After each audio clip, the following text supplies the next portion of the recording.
Hello everyone, আমার একটা নতুন ইন্টারেস্টিং ভিডিও নিয়ে চলে এসেছি। আমি সুস্মিতা। তো তোমরা সবাই কেমন আছো? আশা করি ভালো আছো। আর এই ভিডিওটা দেখার পরে আশা করি সবার মাথাটা পুরোপুরি খারাপ হয়ে যাবে। আবার কারোর কারোর ভালোও লাগতে পারে, কারণ সব তো এক মাইন্ডের লোক থাকে না। তো চলো বেশি কথা না বলে ভিডিওটা শুরু করা যাক।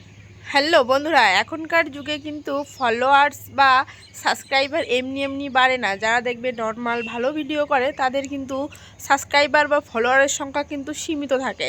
আর 8 মিলিয়ন, ভাবতে পারছো? 8 মিলিয়ন সাবস্ক্রাইবার কিভাবে হলো, কিভাবে সম্ভব? হ্যাঁ সম্ভব। তার জন্য কি করতে হবে? রাস্তায় গিয়ে কাপড় তুলে ত্রিং বিরিং নাচ করতে হবে। হ্যাঁ, এটাই করছে। কে করছে জানো? আমাদের অপরাজিতা দিদিভাই।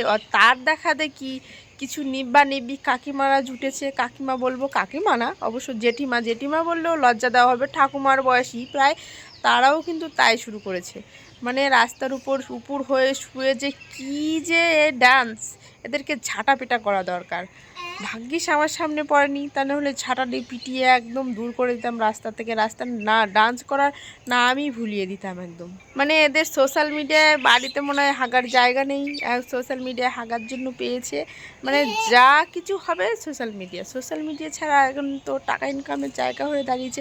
ওই জন্য যা পারছে তাই পোস্ট করছে। আর এই দিদিভাইয়ের কথা না বললেই নয়। দিদিভাইকে কিন্তু আমার ভীষণ ভালো লাগতো। আমি একটা সময় ছিল এই দিদিভাইয়ের বিশাল বড় ফ্যান ছিলাম। প্রত্যেকটা ভিডিও দেখতাম, লাইক কমেন্ট করতাম। কিন্তু এখন আমার এত অভক্তি এসে দাঁড়িয়েছে দিদিভাইয়ের ভিডিও, মানে আমার দেখতেই ভালো লাগে না, কি বলবো।